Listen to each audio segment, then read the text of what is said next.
welcome to this episode of Trojan Poetry. That's right, we're back. It's spring, it's April, it's National Poetry Month. Things don't get much better than this. All right, I've chosen the poem. Mike has not read it. This is called Please Don't by Tony Hoagland. Please don't tell the flowers. They think the sun loves them. The grass is under the same simple-minded impression about the rain, the fog, the dew, and when the wind blows.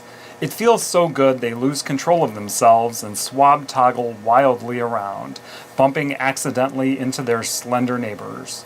Forgetful little lotus-eaters, solar-powered hydroholics, drawing nourishment up through stems into their thin green skin, high on the expensive chemistry of mitochondrial explosion, believing that the dirt loves them, the night, the stars. Reaching down a little deeper with their pale albino roots, all dizzy Gillespie with the utter sufficiency of everything. They don't imagine lawn mowers, the four stomachs of the cow, or human beings with boots who stop to marvel at their exquisite flexibility and color. They persist in their soft-headed hallucination of happiness. But please don't mention it. Not yet. Tell me, what would you possibly gain from being right? This guy is angry at flowers. He is really good. What? You think it's angry? Well, no, I mean, it's just interesting. Please don't tell the flowers they think the sun loves them. It sounds like he's almost like jealous in a way, or the tone that I read there, you know, like I don't know about kind of these sarcastic. Yeah, like I don't know about simple, these flowers. Like they're simplistic. Yeah, well, you know, in the alliteration, the soft-headed hallucination of happiness, that was a great line. I thought what stuck out to me initially was, first of all, the word swobtoggle. Yeah. They swobtoggle wildly. Yeah. That just jabberwockied me out right there. Lafray, yeah. right? I want to make a word up. Yeah, right. Like, that's an awesome word. Or Mark Twain. Like, I would say that in class someday. Stop swobtoggling. You can't swobtoggle me. Yeah, right. I know you did it. Yep. And then forgetful little lotus-eaters, which that would be cannibalistic, wouldn't it be?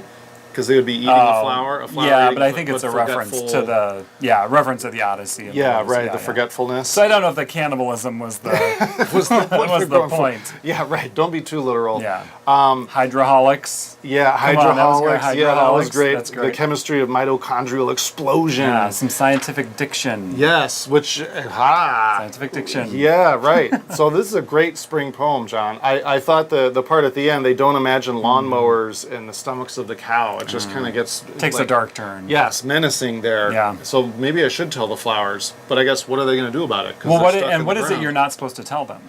Please don't tell, because he never says. Yeah, I guess that's true. Please don't mention it. There's a pronoun. Don't mention tell it. Me what not you yet. Like, and when is he going to tell the flowers? Like, when is it appropriate? Well, that's the question. Yeah. When is it appropriate, and what is it? I would think, as they're first starting to sprout, you need to tell them what you need to tell them, right? But since they can't move, what difference does it make? Like, if I tell you you're about to be eaten by a cow someday, would that really help them? Maybe he's trying to save them from some stress. Yeah. So they can enjoy their hydroholicism. Hydroholicism. Well, and the great line, with their pale albino roots, all dizzy Gillespie with the utter sufficiency. That's such a great line. Yeah, right. Right? Well, I'm just picturing his cheeks puffed out, right? Right. The utter sufficiency, like, I got this, I'm going to drink this water out of this dirt, and life is good. And then just, I guess, like, it's so kind of dizzying, right? And so kind of upbeat until the third to last stanza, or fourth to last stanza there. And then, you know, clearly Hoagland at the end says, from being right. Like, the poet, the narrator, the speaker's voice agrees with whatever it is that we're not supposed to tell them, like they're going to die, or there's, you know, the world isn't all beautiful. So we know the speaker isn't naive, but he's trying to protect innocence or protect naivety, right? Like, and then you think maybe like parents and children, or adults and children, or somebody who is more romantic from somebody who's more scientific. So, and going back to that idea of the scientific idea that you brought up there and earlier, you know, what could you possibly gain from being right? It's almost as if he's saying, yes, we can describe a flower, I can pick it apart, I can name all of its parts, I know what's going to happen to it, but what about just the beauty of these flowers and the simple-mindedness that they have? They're just so simple and so beautiful, it is almost like he's jealous of the life they get to live Right. versus our complicated Because there's human nothing to lives. gain. There's nothing to gain from knowing any different. Right, like I know I could step Apparently. on you and you're probably going to get Right. ground up by the lawnmower, but so what? You're still beautiful, you're still Right. there.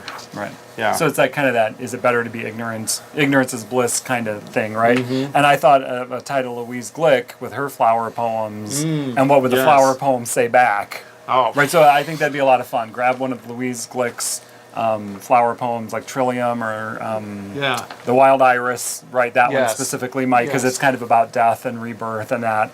So a good connection there. And I each think. flower has their own snarky personality, so Yeah. I can only imagine what they would say to these poor guys Yeah. who are innocent.